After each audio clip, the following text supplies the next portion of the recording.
ते शांत बसा. मॅडम आल्या, मॅडम आल्या. Say all together. Good morning, madam. Namaste. Jai Hind. नमस्ते, गुड मॉर्निंग, सिट डाऊन. मुलांनो, आज काय आहे माहिती आहे का तुम्हाला? काय मॅडम? आज गुरुपौर्णिमा.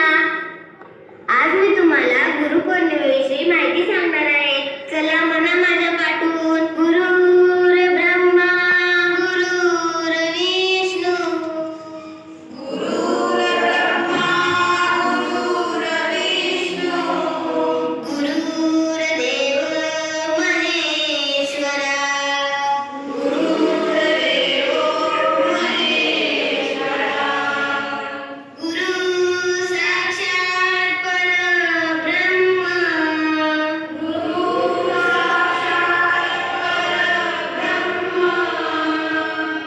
तस्मै श्री गुरुवे नमः. तस्मै श्री गुरुवे नमः.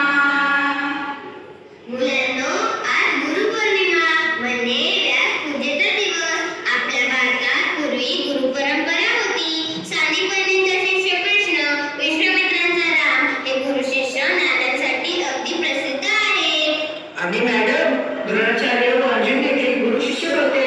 मॅडम, तुम्ही त्या दिवशी म्हटलं होता की अर्जुनाने कुरुक्षेत्रावर कृष्णालाच आपला गुरु मानला होता. अगदी बरोबर. देवराची खरी दिशा दाखवतो तोच खरा गुरु.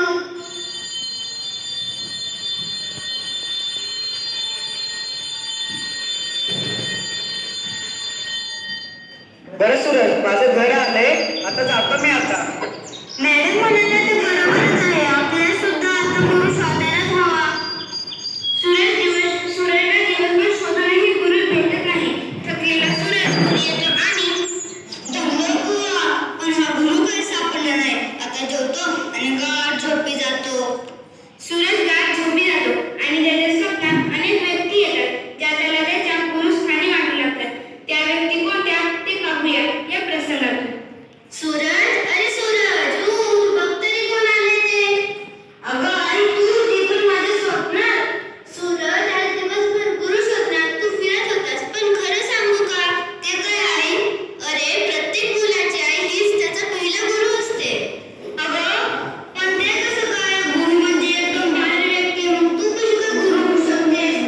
बरं का सूरज, लहानपणी माझ्या बाळंतपणात उभं राहतं ना, तेव्हा आधारासाठी पुढे येणारा हात खाणीचा असतो.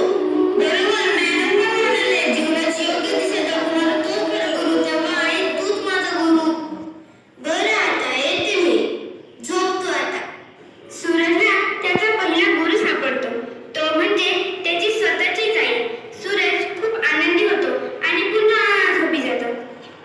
सूरज, अरे सूरज, उठ, बघ तरी कोण आलंय ते. आता कोण आलं मला उठवायला? अरे बाबा, तुम्ही? सूरज, मला तुझ्या मित्रांकडून असं कळलं की तू दिवसभर गुरु शोधत होतास म्हणून. मग भेटले का गुरु? नाही ना, दिवसभर फिरलो पण गुरु काय भेटले नाही.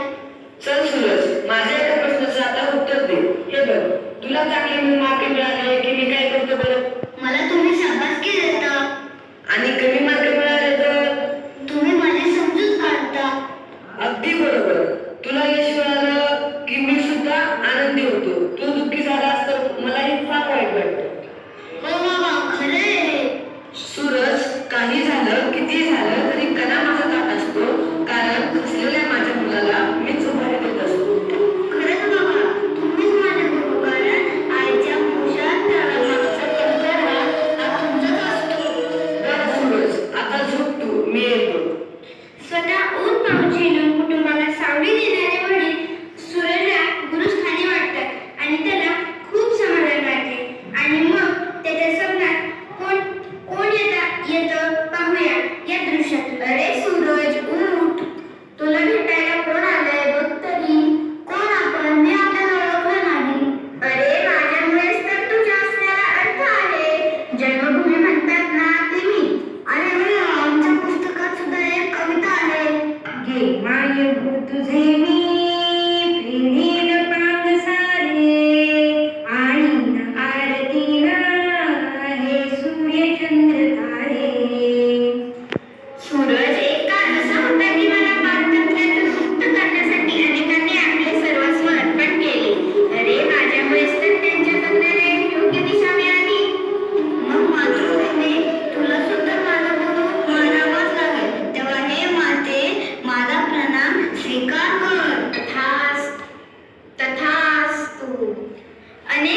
सुद्धा प्रत्येक गोष्ट जपून काळजीपूर्वक वापरण्याची शिकवण देतो की नाही?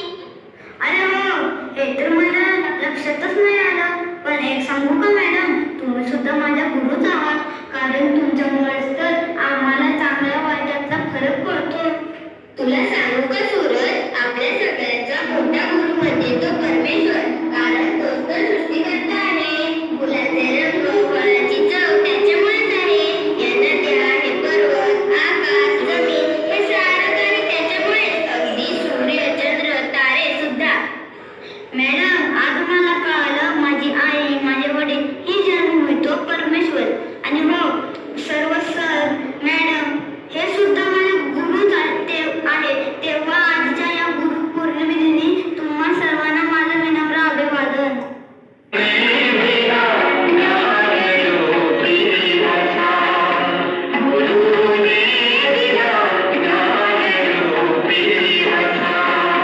आम्ही